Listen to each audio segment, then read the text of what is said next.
Goodbye.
신실하신 주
안녕하십니까. 저는 문영신 집사입니다. 성경 읽기를 허락하신 주님께 감사합니다. 결혼 전에 다니던 교회 목사님 그리고 권사님, 집사님들께서 성경 읽고 찬양도 많이 부르라고 말씀하셨지만 성경은 저에게는 항상 어려웠습니다.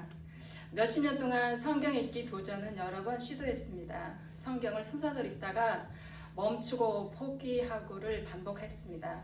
그렇게 성경 완독을 실패한 저는 성경 완독을 했다는 분들의 말을 들을 때마다 작아지곤 하였습니다. 그러다가 세월이 지나 50대 초반이 되던 어느 날 단골로 가는 가게에 방문하는 일이 있었습니다. 그분은 절실한 불교 신자여서 불경을 읽고 계셨습니다. 순간 하나님을 믿으면서 성경책을 자주 읽지 않던 저의 모습을 되돌아보게 되었습니다. 많은 세월 성경 완독을 여러 번 시도했지만 한 번도 완독하지 못한 저에 대한 부끄러움이 밀려왔습니다. 그래서 작년 2월부터 11월까지 약 10개월간 구약 성경을 완독했습니다. 읽는 동안 치매와 질병이 있는 시모를 모셔야 했고 또 저의 노안으로 인해 성경 읽는 것도 쉬운 일이 아니었습니다. 돋보기를 쓰니 눈의 피로도가 너무 심했습니다. 저는 그때 깨달았습니다. 성경 읽기도 한 살이라도 젊을 때 읽어야 하는구나. 이 중요한 사실을 50대 초반 되어서야 깨달았습니다. 여기 젊은 사람들 좀 계시죠? 바로 성경 읽으십시오. 그래서 성경 읽기를 다 읽고 한 달 안에 신약 성경을 다 읽어서 2020년에 완독을 하려고 일독을 하려고 계획을 세웠지만 아무리 생각해도 12월 한 달 안에 신약 성경을 다 읽기에는 무리라 생각했습니다. 그래서 2021년 상반기 안에 신약 성경을 읽기로 맘먹고 있었습니다. 그러던 중 올해 초 담임 목사님께서 제 마음을 아셨는지 주일날 광고 시간에 성경 읽기반 신청을 받는다고 하셔서 깜짝 놀랐습니다. 그래서 3월부터 9월까지 겨우 6개월 만에 신구약 일독이 가능하다는 말에 깜짝 놀랐습니다. 전 구약만 10개월에 걸쳐 겨우 읽었는데 그것이 정말 가능할까 하는 생각이 들었습니다. 신청할까 말까 고민하다가 혼자 읽는 것보다는 여러 명이 함께 하면 더 좋을 듯해서 성경 읽기반에 도전하기로 마음먹었습니다. 그래서 성경 읽기를 시작하는데 다시 시작되는 노안이 문제였습니다. 눈이 너무 침침해서 돋보기를 이용하면 글씨는 보였지만 피로가 찾아와 힘들었습니다. 그러던 중 시아버지의 유품을 정리하다가 시아버지께서 보시던 큰 글자로 된 성경책이 눈에 들어왔습니다. 글씨가 큰 성경책으로 성경 읽으니 눈의 피로도가 없어졌습니다.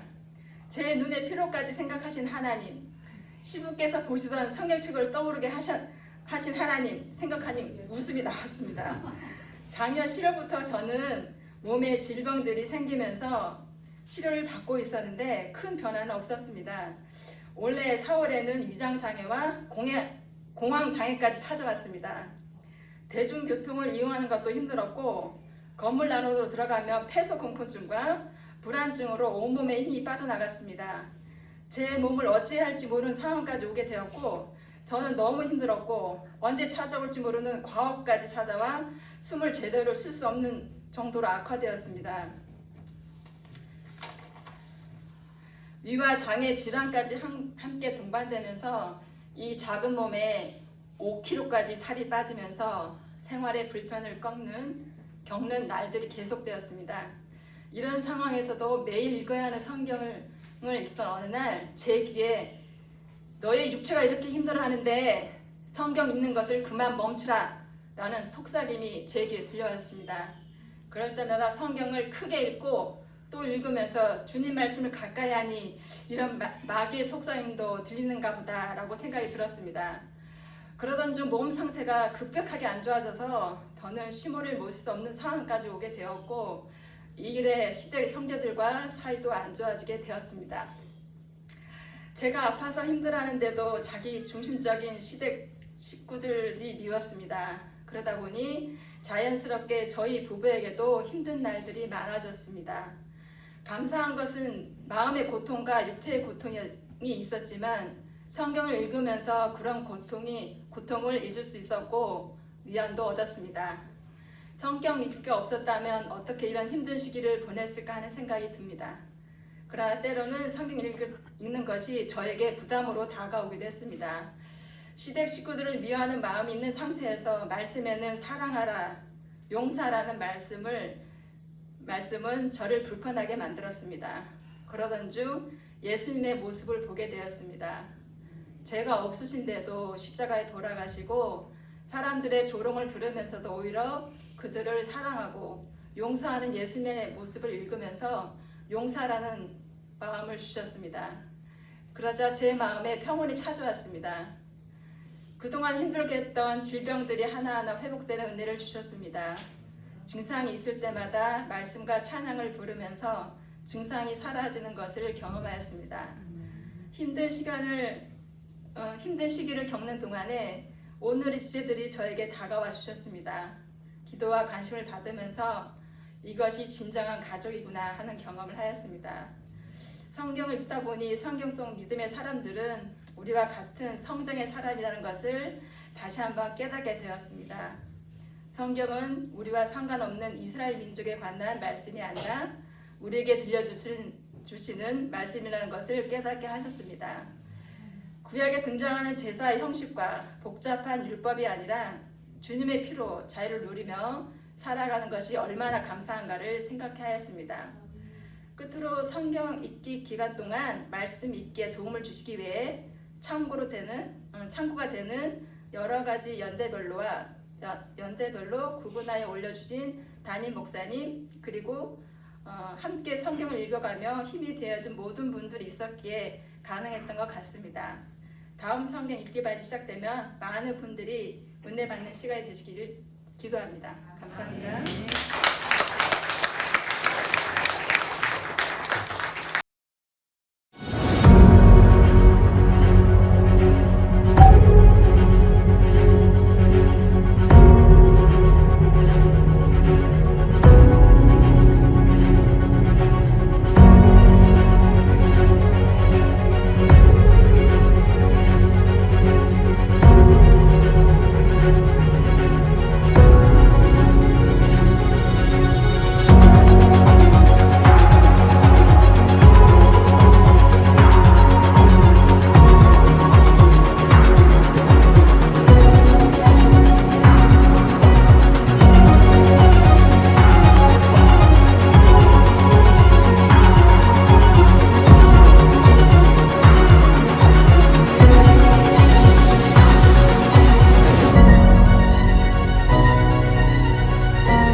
오늘의 설교는 하나의 이야기로 시작을 하려고 합니다.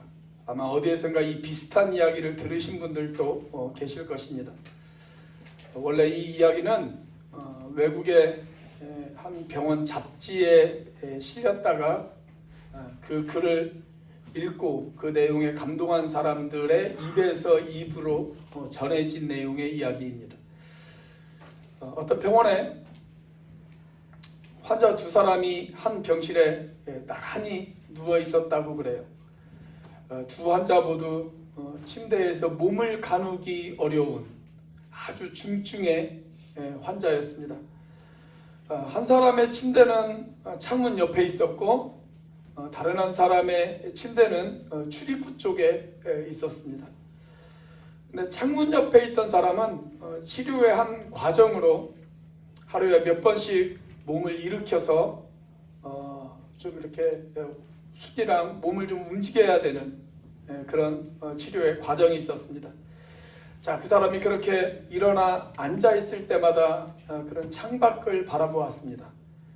그때 출입문 쪽에 있던 환자가 이 창밖에 있던 환자에게 이렇게 물었습니다. 창밖에 뭐가 보이십니까?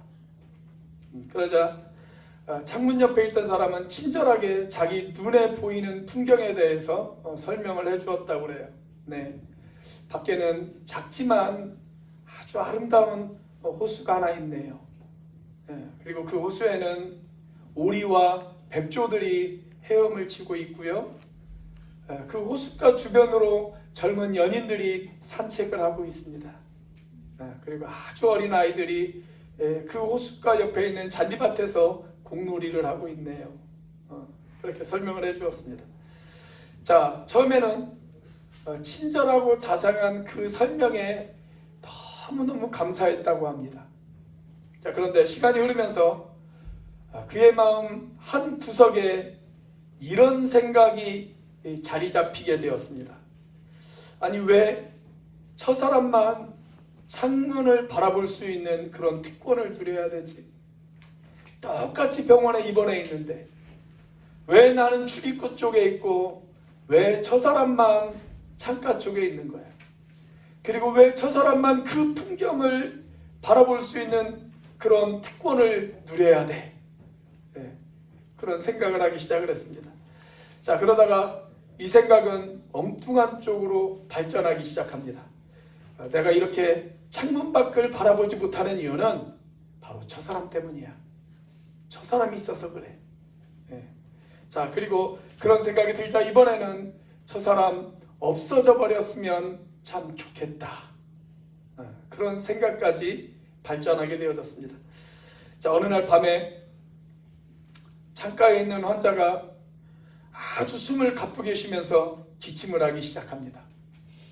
그리고 손을 더듬어서 응급 호출 버튼을 찾는 그런 부산한 소리가 들리기 시작을 합니다. 자기가 얼마든지 그 사람을 대신해서 응급 호출 버튼을 눌러줄 수 있었음에도 불구하고 그 사람이 미웠어요. 그래서 그냥 모르는 척하고 자는 척했습니다. 그러다 깜빡 잠이 들었어요. 자, 새벽녘에 그 창가에 있던 환자는 숨이 멈추었습니다. 그리고 다음날 아침 싸늘한 시신으로 발견이 되어졌습니다. 자, 그런데 이상하게도 그 사람을 향한 안타까운 마음이 아니라 잘 됐다, 그런 생각이 들었다고 그래요. 그래서 창가 쪽에 있던 그 사람의 시신이 옮겨지고 난 이후에 그가 제일 먼저 병원 측에 요구한 것 무엇이었을까요? 나를 저 창가 쪽에 있는 침대로 옮겨달라. 이것이 그 사람이 병원 측에 요구한 첫 번째 이야기였습니다. 자, 그래서 그가 원하는 대로 그가 그의 침대가 창가 쪽으로 옮겨지게 되어졌어요. 자기를 돕는 사람들이 다 떠나가고 난 뒤에 그는 있는 힘을 다해서 몸을 일으켜 세웠습니다. 그리고 창문을 바라보았습니다. 자, 그런데 거기에는 자기가 기대하고 원하고 상상했던 모습의 풍경이 보이질 않는 거예요. 거기는 아무것도 없었어요. 아무것도 없었습니다. 그냥 회색 담벼락만 보이는 몇 개의 건물들이 자기 눈에 보일 뿐이었습니다. 그때서야 비로소 전에 그 자리에 있었던 사람이 자기를 위로하고 자기에게 기쁨을 주기 위해서 상상 속의 이야기를 들려주었다라는 사실을 깨닫게 되어졌습니다. 여러분, 얼마나 미안했을까요? 자기의 옹졸함이 얼마나 후회가 되어졌을까요? 자기가 그 사람을 죽인 것은 아니지만 어쩌면 그 사람이 살아날 수도 있었다라고 하는 생각을 하면 얼마나 죄책감이 밀려왔을까요? 사랑하는 형제자매 여러분, 우리는 우리의 생각의 관점에 따라서 감사하는 인생을 살아갈 수도 있습니다. 그런데 우리가 어떻게 생각하느냐에 따라서 우리는 매사에 불평하고 원망하는 그런 인생을 살아갈 수도 있습니다. 자, 오늘 본문의 배경은 이스라엘 백성들이 애굽 땅을 막 벗어나서 그들이 적과 꿀이 흐르는 땅, 약속의 땅, 하나님이 그들 가운데 주시겠다고 하신 그 땅, 그 땅을 가기 위하여 광야를 통과하는 그때의 일입니다. 자, 400년 동안 이스라엘 백성들은 애굽에서 노예 생활을 했어요. 그러다가 마침내 자유를 얻었습니다. 자, 여러분, 그렇다면 그들이 감사해야 마땅하지 않겠습니까?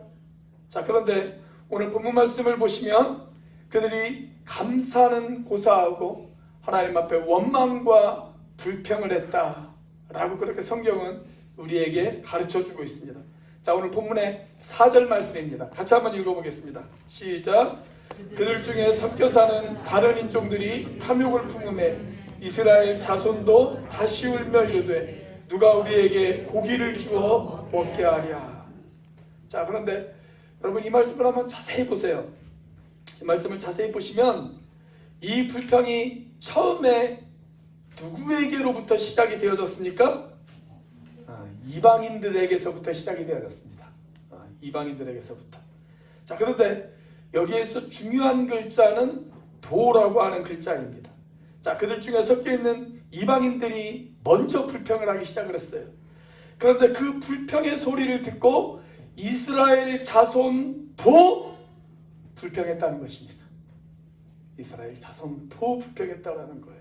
다시 말하면 하나님을 믿는 그들이 하나님을 믿지 않는 이방인들에게 영향을 준 것이 아니라 오히려 그들에게 부정적인 영향을 받았다라는 것입니다.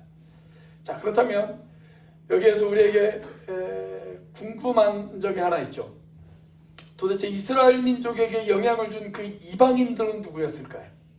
그 이방인들. 우리가 출애굽기를 보시면 하나님께서 모세를 통해서 놀라운 기적들을 행하시죠. 애굽 땅에서 놀라운 기적들을 하나님께서 행하십니다. 자, 그 기적을 누가 보았냐면 애굽 사람들이 보았어요. 이스라엘 민족도 그 기적을 보았습니다. 자, 그런데 애굽 땅에는 애굽 사람과 이스라엘 민족만 있는 것은 아니었어요. 그 땅에는 여러 나라에서 온 다른 민족의 사람들도 그 땅에는 있었습니다. 자, 그 사람들 중에 어떤 사람들은 모세가 행한 그 기적을 바라보면서 이런 생각을 한 사람들도 있었을 것입니다. 자, 이스라엘 민족이 믿는 하나님, 그들이 믿는 하나님이 저렇게 놀라운 기적을 행하시는 하나님이니까 나도 이스라엘 쪽에 붙어 있는 것이 내 인생에 더 유익이 되어지겠다. 이렇게 판단한 사람들이 그들 가운데 있었습니다. 자, 그 사람들이 이스라엘 민족이 애굽 땅을 떠날 때 그 대열에 합류했어요. 그리고 함께 홍해 바다를 건넜어요. 자, 그런데 홍해 바다를 건너서 지금까지는 잘 따라왔는데 문제는 이제 광야에 접어들면서부터 문제가 생겼습니다. 광야에 접어들자 그들의 생활이 불편해지기 시작했습니다. 그러자 이방인들이 먼저 원망과 불평을 쏟아놓기 시작합니다. 그런데 안타까운 것은 하나님의 백성들이 그들에게서 원망과 불평을 배웠다라는 것입니다. 사랑하는 형제자매 여러분, 이 이야기가 비단 이스라엘 민족만의 이야기일까요? 오늘 우리들의 모습은 어떻습니까? 세상을 향해 감사를 가르치고 기쁨과 소망을 전하면서 살아야 될 저와 여러분이 오히려 세상 사람들이 사는 방식을 따라서 우리도 세상 사람들처럼 불평하고 세상 사람들처럼 원망하면서 그렇게 살아가고 있지는 않으십니까? 오늘 본문 말씀을 보면 그렇게 불평하고 원망했던 이스라엘 백성들을 향해서 마침내 진노하실 수밖에 없었던 하나님의 마음을 우리에게 전달해 주시고 계십니다. 자, 오늘 본문이 시작되는 1절의 말씀입니다. 자, 같이 한번 읽어보겠습니다. 시작. 여호와께서 들으시기에 백성이 악한 말로 원망하매 여호와께서 들으시고 진노하사 여호와의 불을 그들 중에 붙여서 진영 끝을 사르게 하시네. 자, 이스라엘 백성들이 광야를 행진할 때 낮에는 구름 기둥이 그들을 인도해요. 그리고 밤에는 불 기둥이 그들을 인도합니다. 그러다가 어떤 장소에 도착을 하면 그 기둥들이 딱 멈춰요. 그러면 이스라엘 백성들이 어떻게 하냐면 그곳에 진을 칩니다. 제일 먼저 성막을 세우고 성막이 세워지면 그 성막 주변으로 12지파들이 진을 칩니다. 그래서 동쪽에 세 지파, 서쪽에 세 지파, 남쪽에 세 지파, 북쪽에 세 지파 이렇게 진을 쳐요. 자, 그런데 그 텐트 중 한 곳에 불이 났다는 거예요. 그래서 불이 났어요. 아마도 일종의 낙뢰가 떨어지지 않았을까 그렇게 추측이 되어집니다. 그것이 무엇이었든지 간에 그것은 분명한 하나님의 진노였다고 성경은 이야기를 하고 있습니다. 여러분, 천막만 불에 탔겠습니까? 그들이 가지고 있는 옷가지도 불에 탔을 것이고 먹을 식량도 불에 탔을 것이고 가축도 불에 타서 죽었을 것이고 아마 사람들도 큰 피해를 입었을 것입니다. 그래서 그곳 이름을 사람들이 뭐라고 불렀느냐? 3절 말씀에 보니까 다베라라고 불렀습니다. 다베라.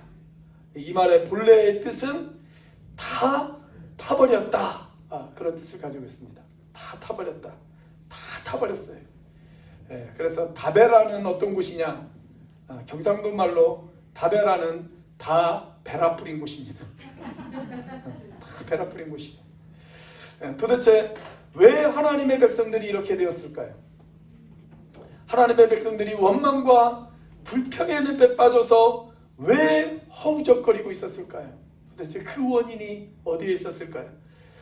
우리는 적어도 세 가지의 원인을 추측해 볼 수가 있습니다. 첫 번째로 과거의 은혜를 망각했기 때문입니다. 과거의 은혜를 망각했기 때문입니다. 여러분, 과거 이스라엘 민족은 어떤 존재들이었습니까? 애굽 땅에서 노예 생활을 하는 노예들이었습니다.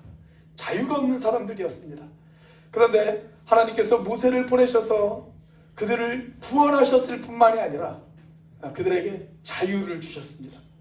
자, 그렇게 자유를 얻었을 때 처음 이스라엘 백성들의 반응은 뭐였냐면 기뻐했어요. 그리고 하나님 앞에 감사했어요. 그리고 춤을 추면서 애굽 땅에서 탈출했어요. 그렇게 기뻐했고 감사했고 춤을 추면서 그 은혜 앞에 하나님 앞에 감사를 고백했던 그 이스라엘 민족이 불과 며칠이 지나지 않아서 그들의 입에서 그 불평이, 그 기쁨이 감사와 원망의 소리로 변해버렸다는 것입니다. 그들은 벌써 과거의 은혜를 망각해버린 것입니다. 오랜 시간도 아니에요. 불과 며칠 전이에요. 불과 며칠 전까지만 하더라도 그들은 기쁨으로 애굽 땅을 나왔어요. 그런데 한 달이 채 가기도 전에 그들의 입은 불평과 원망으로 가득 차 있었다는 것입니다. 자, 이스라엘 민족이 불평의 늪에 빠진 두 번째 이유, 현재의 축복을 망각했기 때문입니다. 현재의 축복을 망각했기 때문입니다. 자, 그들이 광야에서 나왔어요. 아무것도 없는 광야입니다. 그런데 그 광야에서 하나님의 축복은 계속 그들 가운데 내리고 있었어요. 하나님의 축복이 그 아무것도 없는 광야에서 그들 가운데 내리고 있었다는 그 증거가 뭡니까? 만나죠. 만나. 여러분, 먹을 것이 없는 그 땅에서 그들을 먹이기 위해서 하나님께서 만나를 내려주시는 것, 그럼 그건 축복이죠. 그건 분명히 축복입니다. 자, 그런데 그런 축복이 계속 매일마다 그들 가운데 내려오고 있었음에도 불구하고 그들이 지금 무엇을 하고 있어요? 불평하고 있어요. 그들의 불평의 소리가 뭐였습니까? 메뉴가 만나밖에 없다. 이것이 불평이었어요. 만나 외에 우리가 다른 것도 좀 먹고 싶다.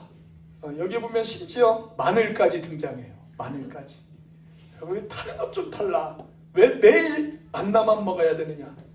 이것이 그들의 불평의 원인이었습니다. 여러분, 먹을 것을 구할 수 없는 땅에서 먹을 것을 주신 것, 하나님의 얼마나 큰 축복입니까?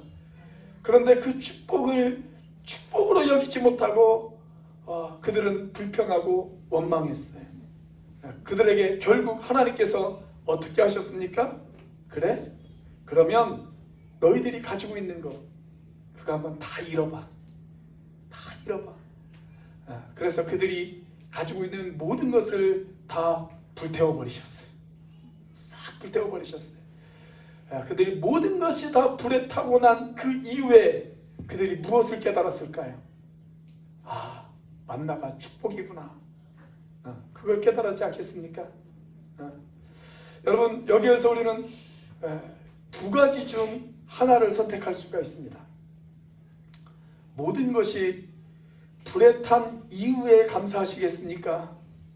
아니면 불타기 전에 알아서 감사하시겠습니까? 우리 옆에 있는 분들, 앞뒤에 있는 분들 바라보면서 한번 인사해 보겠습니다. 불타기 전에 감사하시겠습니까? 불타고 난 이후에 감사하시겠습니까? 한번 인사해 보세요.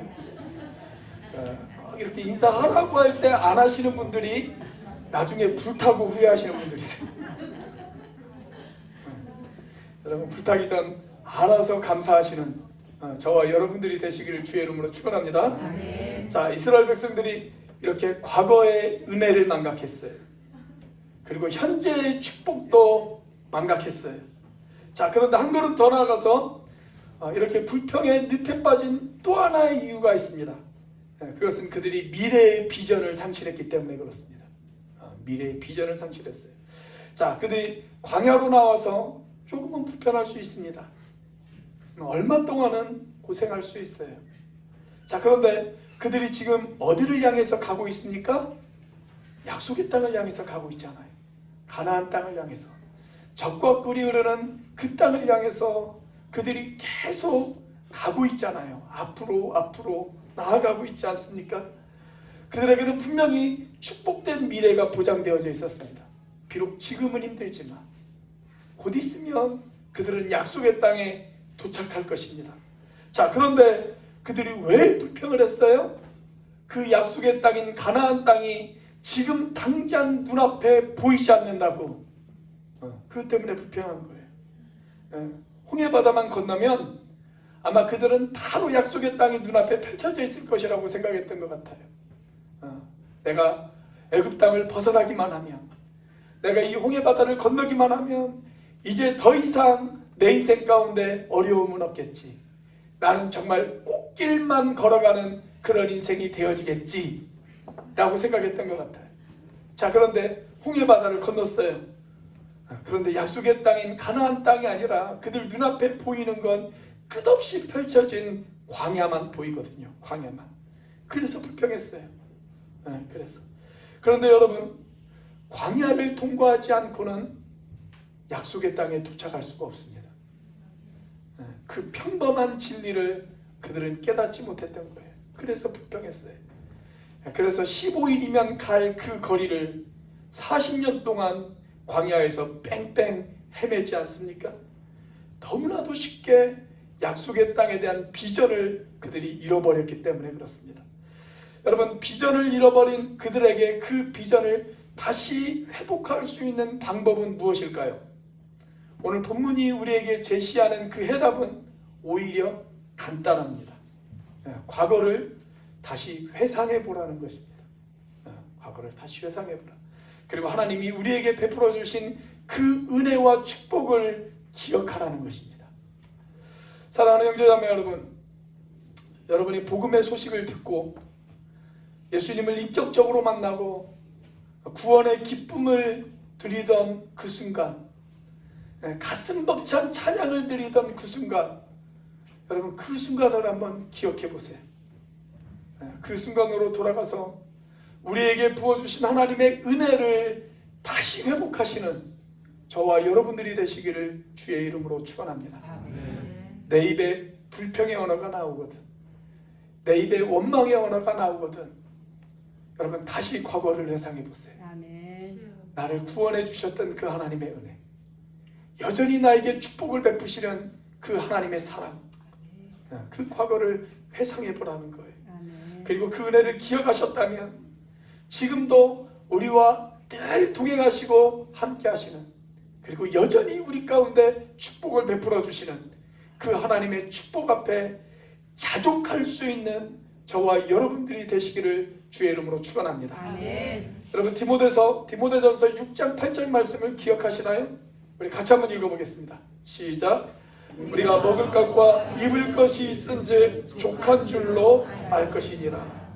여러분 최소한 먹을 것과 입을 것이 있다. 그러면 감사하시고 자족하시는 여러분들이 되시길 주의 이름으로 축원합니다. 자, 이스라엘 백성들이 불평한 내용 다시 한번 묵상해 볼까요? 오늘 본문의 6절 말씀입니다. 같이 한번 읽어보겠습니다. 시작. 이제는 우리의 기력이 다하여 이 만나 외에는 보이는 것이 아무것도 없도다 하니. 자, 만나만 먹고는 못 살겠다, 그 말이죠. 여러분 정말 그랬을까요? 그들이 지금까지는 그 만나 먹고 잘 살았잖아요. 지금까지는. 그러니까 이것은 불평하기 위한 핑계거리에 불과해요.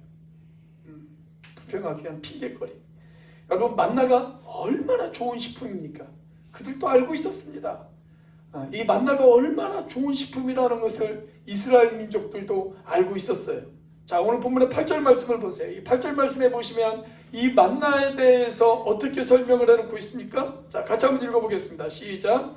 백성이 두루다니며 그것을 거두어 맷돌에 갈기도 하며 절구에 찢기도 하고 가마에 삶기도 하여 과자를 만들었으니 그 맛이 기름 섞은 과자만 같았더라.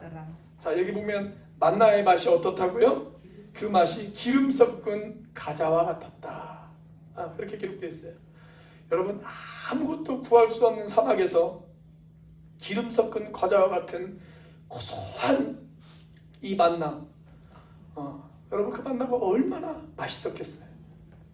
저는 이 기름 섞은 과자와 같은 이 만나의 맛을 한 번이라도 보았으면 원이 없겠습니다. 그런데 불평한단 말이죠. 불평해요. 그러니까 사실은 이건 핑계예요. 불평하기 위한 핑계입니다. 자, 그런데 그날 하나님께서 불을 내리셔서 모든 것을 다 태워버리신 그날, 그들이 천막이 불에 타서 사막의 그 광야의 추운 밤을 오들오들 떨면서 겨우 눈을 붙이고 나서 새벽에서야 눈을 떴어요. 그런데 그 새벽에 하나님께서 여전히 광야에 만나를 내리세요. 만나를 내리세요. 여전히 만나가 내려가요. 하나님은 그들을 향해서 지난밤 진노하셨지만 아침이 되자 하나님의 축복은 다시 시작되어져요. 또 만나가 내려와요. 여러분 그 만나를 보면서 이스라엘 민족이 무엇을 생각했을까요? 하나님이 여전히 우리와 함께 하시는구나. 우리가 하나님을 향해서 불평했지만 오늘 또 하나님의 축복은 계속 우리에게 이어지고 있구나. 이 만나가 이렇게 귀중한 것이구나. 그걸 깨달지 않았겠습니까? 저는 오늘 추수감사절에 여러분에게 한 가지 제안을 하고 싶습니다. 꽤 오래전에 불평 프로젝트, 불평 제로 프로젝트라고 하는 캠페인이 일어난 적이 있어요. 이 프로젝트는 전 세계 106개국에서 1000만 명 이상의 사람들이 이 캠페인에 동참을 했습니다. 미국에 있는 캔사스라고 하는 도시에 한 작은 교회, 그 교회에서부터 이 캠페인이 시작되어졌어요. 이 교회 담임 목사였던 윌 보엔이라고 하는 목사님이 어느 날 이런 생각을 했습니다. 자기는 그리스도인이고 자기는 목사이지만 자기 입에서 늘 불평과 원망이 끊이지 않고 나오는 자신의 모습을 보았어요. 내 입에서 불평이 너무 많이 나오고 있구나. 내가 목사인데 내 입에서 이렇게 불평의 언어가 많이 나오고 있구나. 그 사실을 보게 되어졌어요. 근데 문제는 뭐냐면 이 불평하는 습관을 어떻게 고칠 것인가? 이것이 문제였습니다. 그래서 기도하는 가운데 하나님께서 하나의 아이디어를 머리 가운데 탁하게 떠오르게 하셨어요. 그것이 뭐냐면 불평 제로 밴드입니다. 여러분들 주부에 보시면 고무밴드 하나 있죠? 이걸 다 손목에 한번 차보세요. 이거 머리 묶으라고 준 밴드 아닙니다. 아까 어떤 분이 머리밴드냐고 저에게 묻는데 머리밴드 아니에요. 손목에 다 한번 차보세요. 손목에 다 잡으십시오. 자, 이걸 이렇게 손목에 차고 있다가 내 입에서 의도하지 않는 불평이 나온다. 그러면 이쪽으로 옮기는 것입니다. 이렇게 옮기는 거예요. 이분이 이걸 계속 해보니까 하루에도 수십 번 왔다 갔다 하는 이 고무 밴드를 발견하게 되어졌습니다. 그래서 이분이 뭘 깨달았냐면 내가 생각하는 것 이상으로 내가 불평을 정말 많이 하고 있구나. 그 사실을 깨달았어요. 그래서 교회 안에서 불평 제로 프로젝트를 시작하겠다고 선언을 했습니다. 그리고 교인들이 다 서명을 했어요. 그 캠페인에 참여하겠다고 다 서명을 했어요. 자, 그래서 자기 입에서 불평이 나올 때마다 자기 스스로도 이렇게 옮기지만 우리가 때때로는 내가 불평하는 것을 나도 모를 때가 있어요. 그러면 내 주변에 있는 사람이 가르쳐 주는 거예요. 그럼 이렇게 옮겨야 돼요. 이렇게 옮겨야 돼요. 저희가 수요일부터 시작했거든요. 이제 금요일 날 저희 아내가 이제 좀 급하게 볼 일이 있어서 육지로 올라갔고, 제가 목요일 날 저희 자매가 막 이렇게 설거지를 하고 있는데 제가 뭐라고 좀 잔소리를 한 모양이에요. 저희 아내가 아무 말 안 하고 그래서 이렇게 옮겼습니다. 한번 해보세요. 해보라는 거예요. 자, 한번 해보세요. 손목 이렇게 잡고 있다가 자, 이쪽으로 이렇게 한번 옮겨보세요. 옮겨보세요. 그렇게 한번 해보시라는 겁니다. 자, 그런데 문제는 뭐냐면 이걸 한번 해보다 보니까 교회 내에 심각한 부부싸움을 하는 일들이 많아지기 시작을 했대요. 왜냐면 부부 중에 한 사람이 불평했다고 손가락으로 이렇게 지적을 하면 아니야! 이거 불평 아니야! 이거 불평 아니야. 나는 그냥 제안을 한 거야. 불평 아니야. 이렇게 이야기하는 분들이 많아졌다고 그래요. 그래서 다시 규칙을 하나 세웠대요. 무슨 규칙을 세웠냐면 상대방이 불평으로 여기면 그냥 바로 옮기는 거예요. 바로 옮기는 거예요. 자, 그렇게 일부의 목사님이 21일 동안 불평 없이 살아가는 것을 목표로 그 캠페인을 했어요. 왜 21일일까요? 오늘이 공교롭게도 21일입니다. 그리고 오늘 단열 기도의 21일째 마지막 날입니다. 왜 21일일까요? 여러분, 우리가 어떤 일을 습관화시키려면 적어도 21일을 해야 된다고 그래요. 21일. 그래서 21일 동안 우리가 기도하면 그 사람은 기도가 습관이 되어질 수가 있어요. 이 일부의 목사님이 어떻게 되어졌을까요? 수도 없이 실패했어요. 수도 없이 실패했습니다. 근데 실패할 때마다 다시 도전하는 거예요. 자, 그런데 그 교회 안에서 빠른 사람은 4개월 만에 성공했어요. 그리고 보통 평균적으로 8개월 만에 성공을 하고요. 조금 늦은 사람들은 1년 만에 성공을 하더랍니다. 그런데 이렇게 성공하기 위해서는 몇 가지 단계가 있대요. 거쳐야 하는 단계.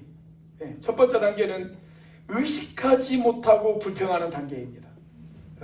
사실 우리의 모든 불평은 우리가 의식하지 않은 상태에서 나올 때가 많아요. 나도 그것이 불평이라고 의식하지 못했는데 내 입에서 불평이 나오는 거예요. 자, 두 번째 단계는 의식하면서 불평하는 단계예요. 내가 이걸 불평이라는 건 알지만 내 입에서 불평이 나와요. 자, 세 번째 단계, 의식하면서 불평을 하지 않는 단계입니다. 내가 불평을 안 해야 되겠다 라고 의식하다 보니까 불평이 점점 줄어들어요.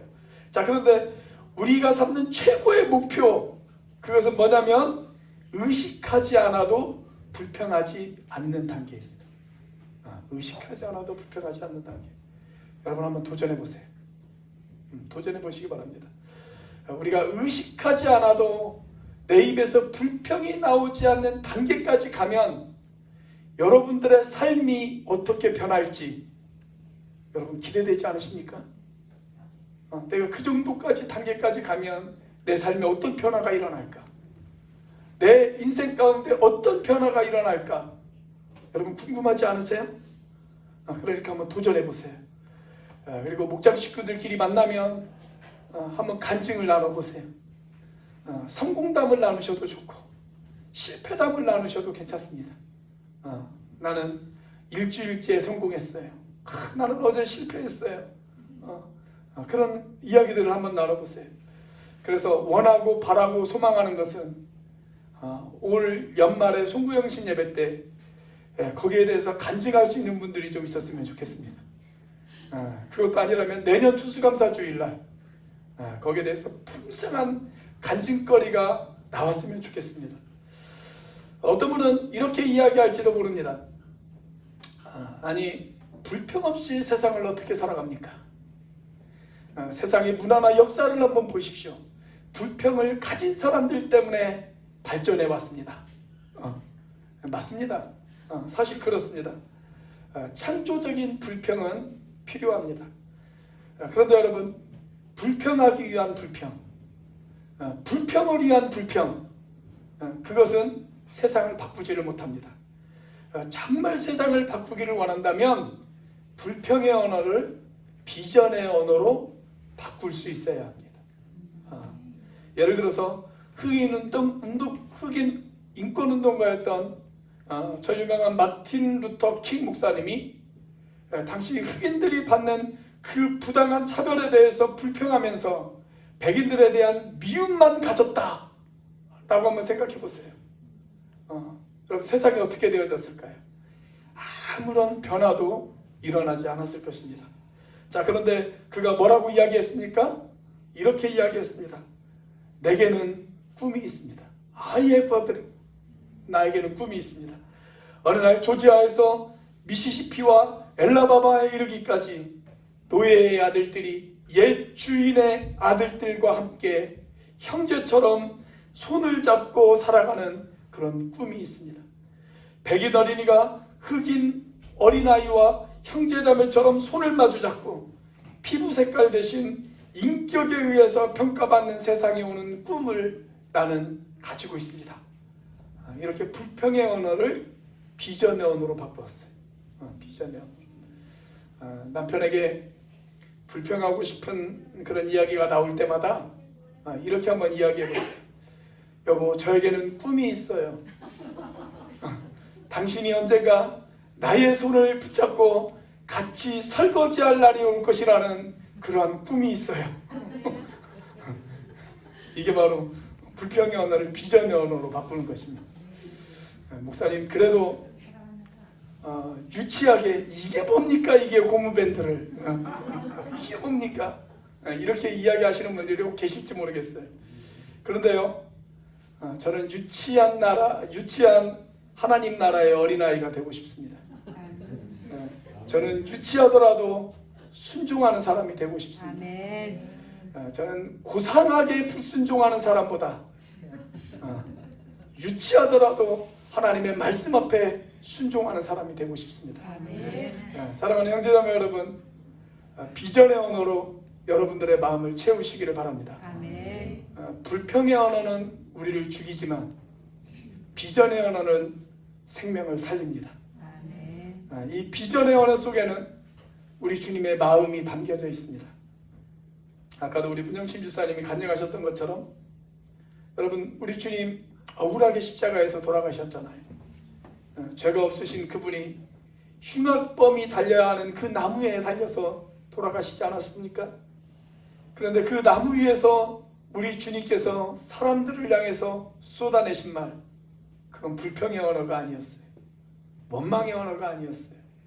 저주의 언어가 아니었습니다. 오히려 그 사람들을 용서하시고 그 사람들을 축복하셨습니다. 우리 주님은 십자가 위에서도 축복의 언어, 생명의 언어, 용서의 언어, 감사의 언어를 쏟아놓으셨습니다. 그 은혜로 저와 여러분이 구원을 받았습니다. 우리는 그 은혜에 빚진 사람들입니다. 그렇다면 사랑하는 형제자매 여러분, 우리는 더 이상 불평의 언어가 아니라 원망의 언어가 아니라 우리도 그 주님의 은혜에 빚진 자로서 우리의 입에서도 감사의 언어, 생명을 살리는 언어가 나와야 되지 않겠습니까? 감사는 더 이상 우리의 선택사항이 아닙니다. 그것은 우리의 의무입니다. 감사는 우리의 삶이 되어져야 됩니다. 자, 다시 한번 데살로니가전서 5장 18절 말씀을 여러분들 마음에 새기시기를 바랍니다. 자, 같이 한번 읽어보겠습니다. 시작. 범사에 감사하라. 이것이 그리스도 예수 안에서 너희를 향하신 하나님의 뜻이니라. 아멘이십니까? 네, 불평의 언어가 아닌 감사의 언어로 약속의 땅을 향해서 나아가는 저와 여러분들이 되시기를 바랍니다. 아멘. 그런 우리의 가족이 되어지길 바랍니다.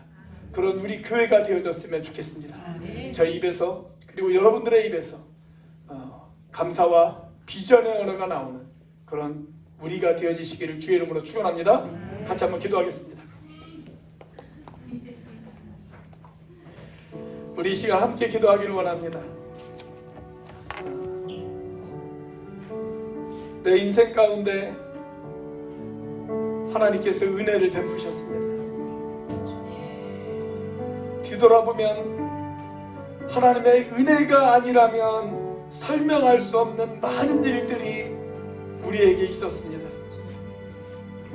오늘도 여전히 만나는 내려오고 있습니다. 오늘도 여전히 하나님의 축복은 계속되어지고 있습니다. 그런데도 불구하고 불평의 늪에 빠져서 원망의 늪에 빠져서 감사하지 못하고 불평과 원망을 늘어놓는 나의 모습은 아닌지요. 하나님은 여전히 우리를 인도하고 계시는데 우리는 작은 그림만 보고 하나님의 큰 그림을 보지 못하고 불평과 원망의 언어를 쏟아놓고 있지는 않는지요. 하나님, 내가 감사하며 살겠습니다. 내 입술의 언어가 불평의 언어가 아닌 비전의 언어, 생명의 언어, 감사의 언어가 되어질 수 있도록 하나님 인도하여 주시옵소서. 우리 이 시간 함께 하나님 앞에 기도하도록 하겠습니다. 같이 한번 기도합니다. 할렐루야. 살아계심에 역사하시는 하나님 아버지 감사합니다. 아버지 하나님, 이 시간 우리의 입술을 하나님 붙잡아 주시옵소서. 하나님, 이스라엘 백성들처럼 하나님의 은혜를 망각하고 하나님의 축복을 망각하고 하나님의 비전을 상실한 채 하나님 불평하고 원망을 늘어놓는 아버지 하나님 그들의 모습이 혹 나의 모습은 아니지요. 아버지 하나님, 이 시간 하나님 붙잡아 주시고 인도해 주셔서 하나님 내 입술에 생명의 언어, 비전의 언어, 감사의 언어, 축복의 언어가 나올 수 있는 인생이 되어질 수 있도록 역사하여 주시옵소서. 하나님, 아버지 하나님 화려하시는 나라로 아버지 하나님 가진 것을 적어도 하나님 매일매일 감사하며 살아가는 우리가 되어질 수 있도록 하나님 축복하여 주시고 아버지 하나님은 그렇게 하나님 앞에 은혜를 고백하는 그런 인생들이 되게 하여 주시옵소서.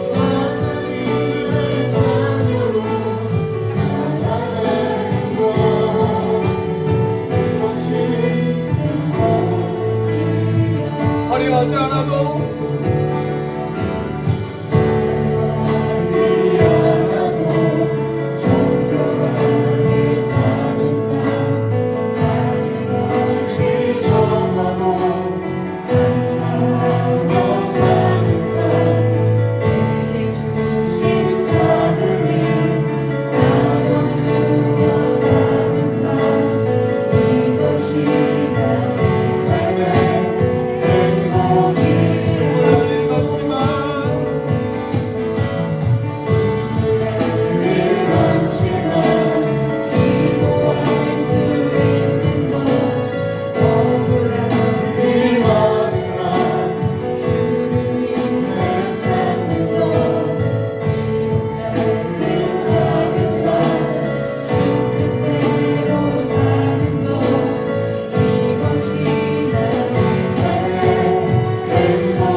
하나님 주신 말씀을 가슴에 새깁니다.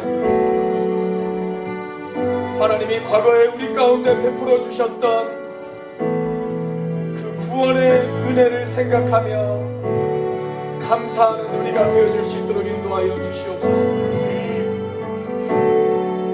오늘 또 여전히 내리는 하나님의 그 만나를 생각하며 우리가 감사하는 인생이 되어질 수 있도록 인도하여 주시옵소서. 그리고 내일도 우리 가운데 여전히 신실하게 역사하실 그 하나님을 기대하며 우리가 감사하는 인생이 되어지게 하여 주시옵소서. 범사에 감사하라. 이것이 너희를 향한 하나님의 뜻이지라. 하나님, 우리의 언어가 불평의 언어가 아니라 비전의 언어, 생명의 언어, 감사의 언어가 나올 수 있도록 인도하여 주시옵소서. 이제는 우리를 위하여 십자가에 달리신 성자 하나님의 은혜와 그 독생자를 죽기까지 내어주신 성부 하나님의 사랑과 지금도 그 사랑을 깨닫게 하시고 충만하게 하시는 성령 하나님의 교통하심이 우리의 입에서 불평의 언어를 던져버리고 비전의 언어, 생명의 언어, 감사의 언어를 소유하기를 소망하는 우리 오늘 교회 형제자매들 머리 위에 이 예배 가운데 참여한 모든 지체들 머리 위에 지금부터 영원까지 함께 하시기를 예수님의 이름으로 축복하며 기도하옵나이다. 아멘.